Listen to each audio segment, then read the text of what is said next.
AITAH for asking my husband to block his female friend who warned him against marrying me. I 26 female want my husband 27 male to immediately block one of his friends Kyla 27 female.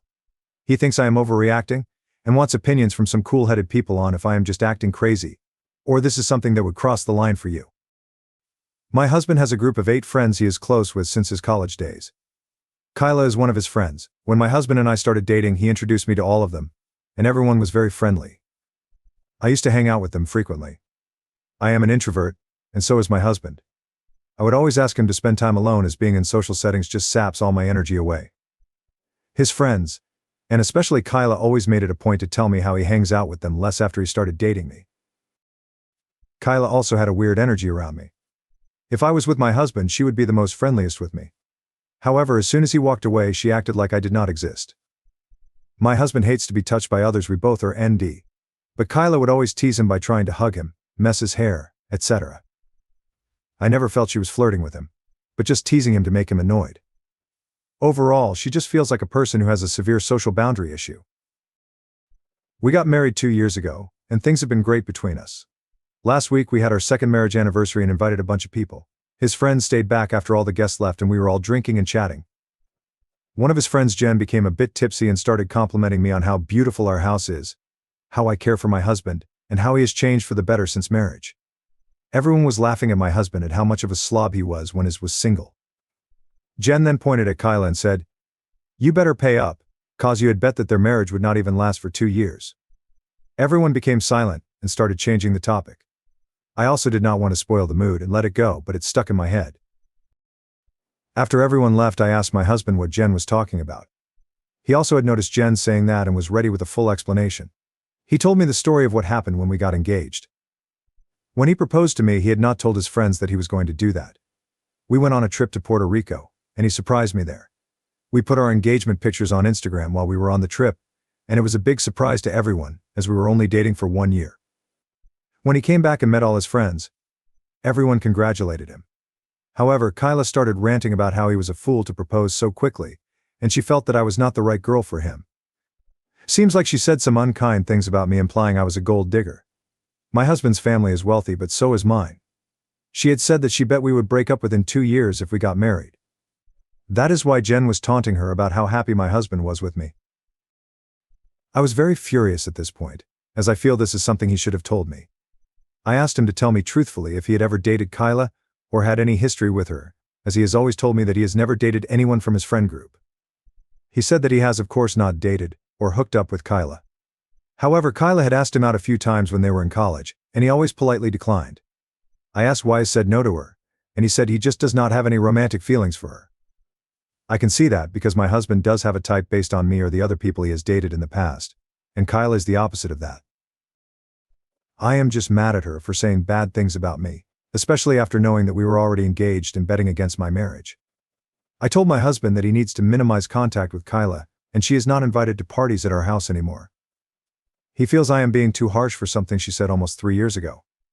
He also pointed out that she has been very supportive to both of us and also helped a lot during our wedding arrangements. He feels she is just blunt and forthright when she speaks, but does not mean those things. He told me to take some time and calm down, and we would revisit this topic in a week. He is worried this will completely change the dynamics within his friend group. Am I the for wanting him to block her and stop inviting her to our house? Do you think I am overreacting? I think betting against our marriage and bad-mouthing me behind my back seems like a huge betrayal. I am also mad at my husband that he kept this fact from me, and also never told me that Kyla asked him out during college days. Am I just being crazy and reactive? How would you react in this situation? I don't want to distance my husband from his friends, but I also do not want to see that bitch Kyla's face again. Comments. Comment 1. I hope this is fake because I can't imagine being 27 and making a fake profile of the ex of your friend to mess with his marriage, while being friends with the wife you were betting they wouldn't last. Who has the time and the energy for it? Like to many steps and for what? I wouldn't feel good about being the second choice of someone. The choice of if my marriage imploded and I had no one, I guess I would choose you. And heck, that wasn't even a sure bet. Maybe hubby would just prefer his type and that's it. Comment 2. Oop isn't a bad person for wanting to distance herself from someone who seems intent on causing drama in her marriage. If this story is true, Kyla's behavior is problematic, and keeping her at arm's length is probably the right move. But here's where things start to feel off. Kyla waits until after their second anniversary to reveal that Oop's husband had broken up with his long-term girlfriend just 2 months before dating Oop, and had swore to her that he would stay away from dating anyone. Only after dropping this potential rebound bombshell does the whole Joanna drama unfold. The timing is just too convenient. Why wouldn't Kyla have used this information earlier if she really thought Oop was taking advantage of him? It doesn't add up. Real life rarely unfolds with such neat story arcs. It's hard not to wonder if we're reading more of a creative writing exercise than actual relationship drama. Update. I was upset and had asked my husband to stop talking to her, because she disrespected our marriage. Since then, Kyla has pulled some really pathetic shit to stir up issues between my husband and I. After I wrote the post, my husband was trying to convince me that Kyla's was just joking when she made those comments, and it happened so long ago. Kyla messaged me the next day apologizing me for her comments, and also not making more efforts to connect with me. I accepted her apology and started warming up to her. She started inviting me for brunches and girls' night out with them, and I felt included in their friend group. One day during brunch, I brought up why Kyla really thought our marriage would not work out. Kyla told me that my husband broke up with his long-term ex-girlfriend Joanna 2 months before he started dating me. I knew that part, but Kyla told me that my husband was really heartbroken after the breakup and swore to her that he would stay away from dating anyone. When he met me, my mom set us up on a blind date. She was surprised how quickly we hit it off. Kyla thought that I was his rebound relationship, but when he proposed to me within a year, she was worried that he was making a very rash decision. My husband's family is rich, and she thought it was unwise for him to marry so quickly without knowing me well. She did not know enough about me and that my family is also very well off.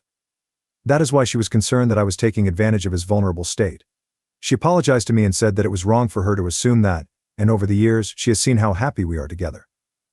I appreciated her honesty, and Kyla and I became good friends since then, and started hanging out more frequently.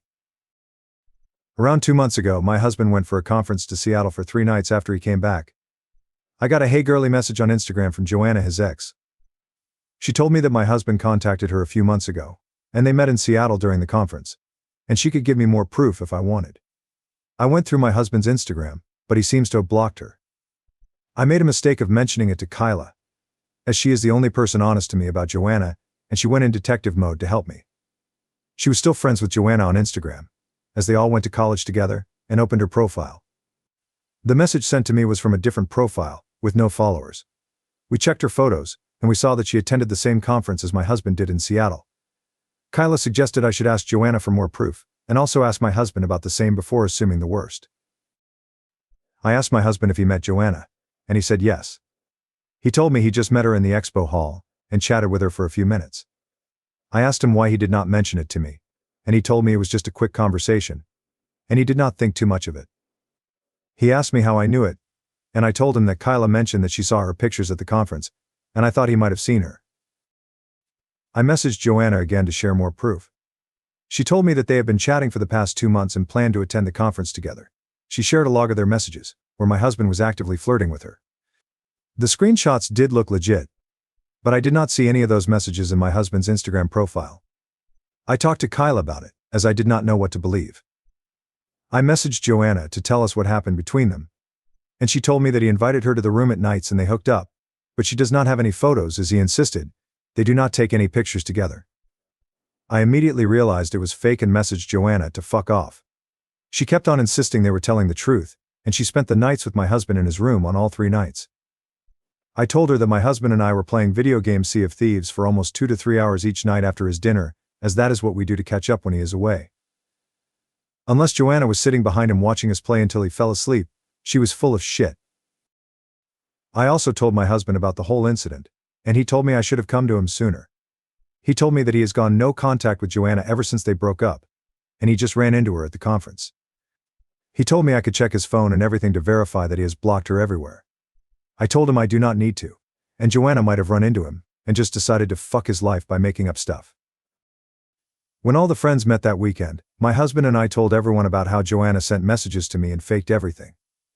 Kyla was also telling what happened as she had told her about it.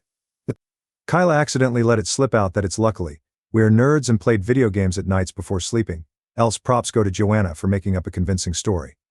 I never told Kyla about the video game stuff. I just told her Joanna is full of shit, and I blocked her. It took me until I came home to connect the dots. I told my husband about it, and he confronted Kyla. She denied it, and told him that I told her about the video game stuff on a phone call, but I don't remember doing it. We have since decided to keep our distance from Kyla. Kyla has called me multiple times to meet up, but I just make up reasons that I am busy. I do not know why she did it, but at this point, I am not interested in it, and we have decided to just see her on social occasions and avoid hanging out with her as much as possible. I feel stupid that she played me for a fool, and I should have not gone to her when Joanna started messaging me. In hindsight, it seems suspicious that Kyla started telling me about Joanna, and at the same time, Joanna claimed to have an affair with my husband. I do not know what her intentions are, but I am mad enough that I will avoid her as much as possible. I wish I had some real proof that she was the one messaging me, so that I could expose her. I also feel bad for suspecting my husband. But I am glad my husband and I are on the same page now. Now, for the next story. I went no contact with my family when I turned 18, cutting all ties. Now, years later, they're reaching out and trying to mend the relationship. For whatever reason, my parents didn't want me. Once they had my brother, who we'll call Adam, I was pretty much ignored. They didn't abuse me, but I was pretty neglected. Everything was about Adam and how smart he was, or how athletic he was, or how he was just the best thing since sliced bread.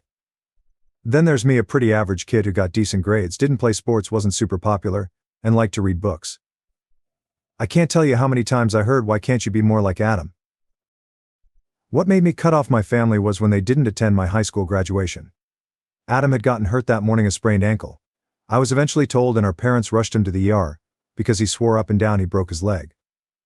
I only got one text from my mom telling me that they would make it up to me with a dinner to some family restaurant I mildly enjoyed. I was done after that. I had been used to be neglected or forgotten about, but I thought they would at least attend my graduation. I moved out that summer to go live with my cousin F30 and her wife in Arizona. Then I blocked them, and they haven't been in my life since. My family did try to get into contact with me after I left, but it was mostly just telling me I was a bad daughter and overly sensitive and didn't care about Adam. Years later, I still don't have any contact with them. I'm now married to my husband John, I'm 26, who loves me and treats me like I matter. We also have a daughter 2F that I love more than the world itself. I have a close-knit group of friends and a job that makes decent money that I enjoy.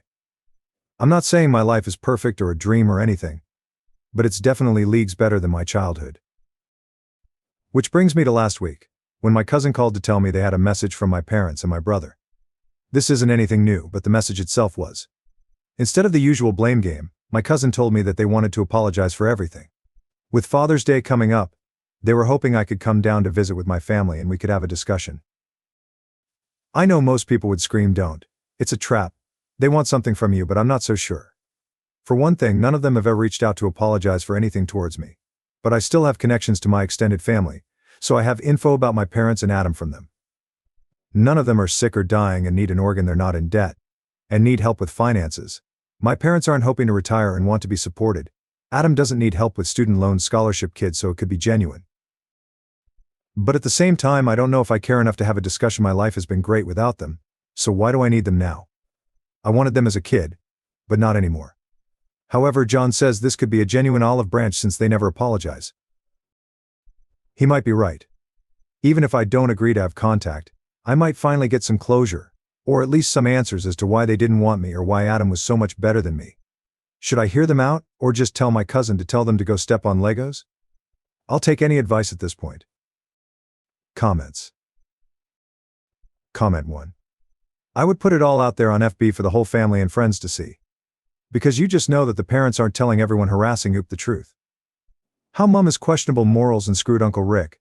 How Dad took her back afterwards but treated Oop like crap, because he wouldn't get a paternity test, thinking she wasn't his, driving her to suicidal thoughts and cutting them off. And that if those defending the parents continue to do so, Oop will cut them off too because they're just as questionable as her parents. I know, we are meant to rise about. But screw that. Some things need to be out there. Comment 2. Parents' regret was so genuine and deep. They took 25 years to get around to sorting out their deep dark secret, thought about being grandparents, and then decided they had to apologize. Then they give Oop just 2 minutes on Zoom to digest and react to this crazy mess, and then turned on her when she didn't accept their apologies and cave in to their demand for her to be a good daughter immediately. No insight, no empathy, No understanding of what Oop has had to deal with for 25 years or that she'd made a good life for herself out of a horrible childhood. Oop's description of her parents as idiots is apt. They also seem to be the most shallow, self-involved people I've read about in quite a while. Update. Anyway, even though a lot of you warned me, I was just too curious to not talk to my family. Still, I told my cousin to tell them that I was not meeting them for Father's Day. I had always intended to reject the idea. I wanted to celebrate John and my Phil for being awesome and that I wanted to do a Zoom meeting instead. I was expecting them to pitch a fit, but they agreed. Yesterday we met on Zoom. I made sure to have the meeting at my cousin's house because my house is my space and I don't like intruders, whether in person or virtual. John was hiding in the room out of sight, and my daughter was with my cousin's wife. Long story short, my mother is a revolving door, and both my parents are idiots. To make it a longer story, my mother had an affair with my uncle Rick M60, my dad's older brother, and caught God after she found out she was pregnant. My dad forgave her and agreed to raise me as his as long as they never did a paternity test.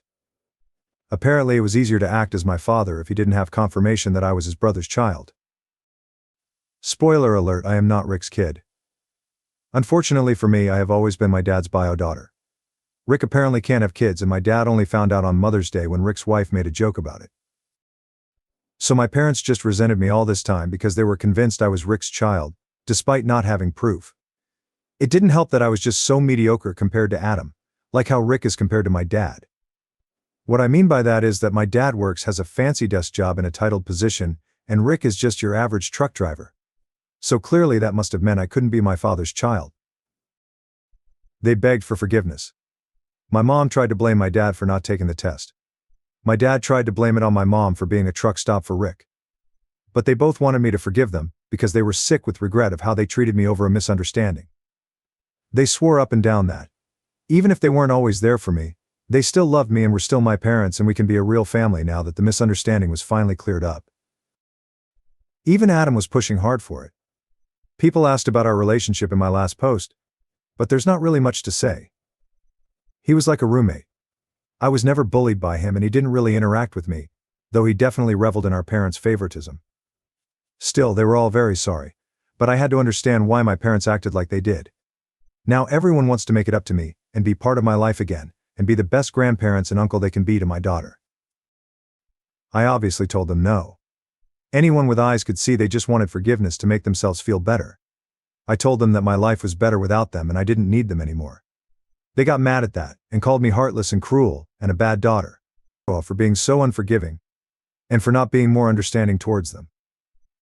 Because it was just a mistake that I had a shitty childhood and had to play second fiddle to Adam. I just told them to forget I existed and ended the call. Then I burst into tears, and my husband had to comfort me. Their insults didn't hurt me. Even after all this time of no contact, I'm used to that. But all that time feeling like shit and suicidal and wondering what I did to deserve my mistreatment was just a waste.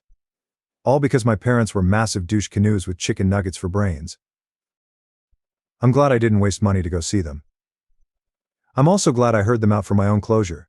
They're trying to aggressively reach out and contact me, even getting other relatives to do so. I've already got a bunch of emails and texts this morning ranging from pleads to just hear them and insults about being cruel and heartless.